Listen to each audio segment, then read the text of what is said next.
2024 সালের এসএসসি পরীক্ষার result published হয়েছে। আপনারা অনেকেই রেজাল্ট পেয়ে গেছেন। এখানে বোর্ড কর্তৃক একটি অপশন রেখেছে, আপনারা যদি আপনাদের কাঙ্ক্ষিত ফলাফল না পান সেক্ষেত্রে আপনারা আবেদন করতে পারবেন, এই উত্তরপত্র পুনর্নিরীক্ষণের আবেদন করতে পারবেন। আর সেটি কিভাবে করবেন এবং এই সংক্রান্ত কী প্রজ্ঞাপন বা বিজ্ঞপ্তি বোর্ড দিয়েছে আমি প্রথমে আপনাদের সাথে শেয়ার করব। আমাদের স্ক্রিনটার দিকে লক্ষ্য রাখবেন। আমি যশোর বোর্ডে প্রবেশ করব। দেখতে পাচ্ছেন আমি যশোর বোর্ডে প্রবেশ করেছি। এই যশোর বোর্ডের এখানে দেখবেন 2024 সালের এসএসসি পরীক্ষার উত্তরপত্র পুনর্নিরীক্ষণের আবেদন পদ্ধতি সংক্রান্ত বিজ্ঞপ্তি দিয়েছে। আমরা যদি এখানে ক্লিক করি তাহলে দেখতে পাচ্ছেন এই পিডিএফ আকারে একটি প্রজ্ঞাপন আমাদের সামনে উপস্থিত হয়েছে। এখানে দেওয়া আছে 2024 সালে এসএসসি পরীক্ষার উত্তরপত্র পুনর্নিরীক্ষণের আবেদন পদ্ধতি সংক্রান্ত বিজ্ঞপ্তি। এরপরে আছে আবেদনের সময় হচ্ছে 13/5/2024 খ্রিস্টাব্দ থেকে 19/5/2024 খ্রিস্টাব্দ পর্যন্ত আপনি এই আবেদনটি সম্পন্ন করতে পারবেন। এর সময়ের মধ্যে আবেদনের কি পদ্ধতি এখানে ডিটেলস দেয়া আছে। আমরা প্রজ্ঞাপনটি আপনাদের সাথে শেয়ার করলাম। এই প্রজ্ঞাপনের সত্যতা এবং জাস্টিফাই করার জন্য আমি এই বোর্ড থেকে সরাসরি আপনাদের প্রজ্ঞাপনটি শেয়ার করলাম। আমরা এখন চলে যাব যে আপনি যদি এই বোর্ড চ্যালেঞ্জে আসেন বা আপনার উত্তরপত্র পুনর্নিরীক্ষণের জন্য আবেদন করেন তাহলে সেটি কিভাবে আবেদন করবেন এই সংক্রান্ত আজকের আমি ডিটেলস আলোচনা করব। আপনি যদি মনে করেন যে আপনি একটি সাবজেক্টে কাঙ্ক্ষিত ফলাফল পাননি, আপনি এর চেয়ে বেশি ফলাফল প্রত্যাশা করছিলেন, সেক্ষেত্রে আপনি কোন কোন পদ্ধতিতে আপনি এই মেসেজ আপনার কাছে থাকা অ্যান্ড্রয়েড ফোন থেকে বা বার্ফ বাটন ফোন থেকে আপনি চাইলে SMS এর মাধ্যমে আপনি পুনর্নিরীক্ষণের আবেদন করতে পারবেন বোর্ড চ্যালেঞ্জে। এজন্য আপনি মেসেজ অপশনে প্রবেশ করবেন। মেসেজ অপশনে প্রবেশ করার পর দেখতে পাচ্ছেন আমি অলরেডি এখানে লিখে রেখেছি।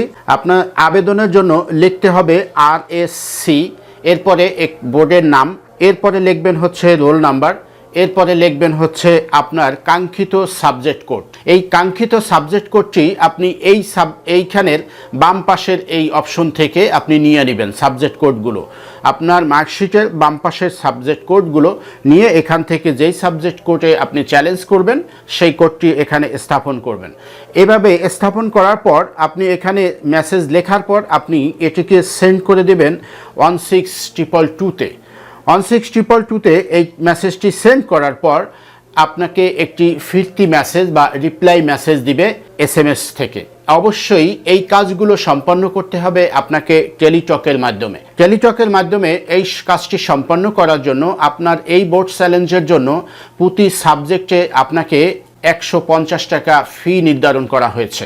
এই ফিটি আপনি টেলিটকের মোবাইলে রিচার্জের মাধ্যমে ব্যালেন্সে টাকা নিয়ে এরপরে আপনি এই রিচার্জ সম্পন্ন করে এখান থেকে আপনাকে পেমেন্ট করতে হবে এই বোর্ড চ্যালেঞ্জের ফি বাবদ যে টাকাটি। এখান থেকে এই মেসেজটি সম্পন্ন হওয়ার পর আপনার ফিরতি একটি মেসেজ আসবে। সেই মেসেজে এভাবে লেখা থাকবে আপনাকে কত টাকা পেমেন্ট করা লাগবে, কত টাকা দিয়ে একটি পিন নাম্বার সহ আপনাকে ফিরতি মেসেজ প্রদান করবে। আপনি এই মেসেজের অপশনে আবারও রিপ্লাই একটি মেসেজ আপনাকে লিখতে হবে বিপরীতে। সেটি হচ্ছে RSC, দেখতে পাচ্ছেন ইয়েস, এরপরে পিন নাম্বারটি দিয়ে এরপরে আপনার যে কোনো একটি contact number, validity contact number, এই কন্ট্যাক্ট নাম্বার দিয়ে আপনি SMS করবেন এবং এই SMSটি সেন্ড করবেন 16222 নাম্বারে। এভাবে একটি মেসেজ করলে আপনাকে রিপ্লাইতে জানিয়ে দেওয়া হবে একটি ইউজার আইডি এবং ইউজার কোড দিয়ে। আপনি কিভাবে সেই মেসেজটি করবেন এক্সাম্পল হিসাবে আপনাদের সাথে শেয়ার করছি।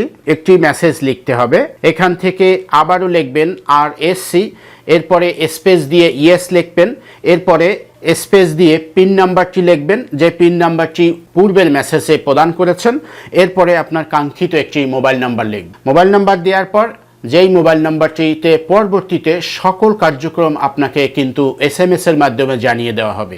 অবশ্যই SMS কৃত যেই মোবাইল নাম্বারটি দিবেন সেটি সচল থাকতে হবে। অবশ্যই আপনি এই মোবাইল নাম্বারটি দিয়ে 16222-তে আপনি আবারও মেসেজ করে দেবেন। সেন্ড করার পর আপনার এই আবেদনটি পুনর্নিরীক্ষণের জন্য বিবেচিত হিসাবে আবেদনটি সেন্ড হয়ে যাবে। এরপরে বোর্ড কর্তৃক আপনাকে নির্ধারিত সময় মেসেজ করে জানিয়ে দেবে আপনার এই বোর্ড চ্যালেঞ্জের রেজাল্ট, পুনর্নিরীক্ষণের ফলাফল। আশা করি বুঝতে পারছেন। এভাবে আপনি চাইলে আপনি বোর্ড চ্যালেঞ্জের মাধ্যমে আবেদন করতে পারবেন আপনার নিজের মোবাইল SMS এর মাধ্যমে। আশা করি বুঝতে পারছেন। ভিডিওটি ভালো লাগলে লাইক, শেয়ার, কমেন্ট করবেন এবং আমাদের সাথে যুক্ত থাকবেন। এই ভিডিওটি ইউটিউব চ্যানেল থেকে দেখলে চ্যানেলটি সাবস্ক্রাইব করে ভিডিওর পরবর্তী অংশটুকু কন্টিনিউ করবেন এবং পেজ থেকে দেখলে আমাদের পেজকে ফলো করে পাশে থাকবেন। পরবর্তীতে নতুন কোনো এপিসোড নিয়ে আপনাদের সামনে উপস্থিত হব। ততক্ষণ ভালো থাকবেন, সুস্থ থাকবেন। আল্লাহ হাফেজ।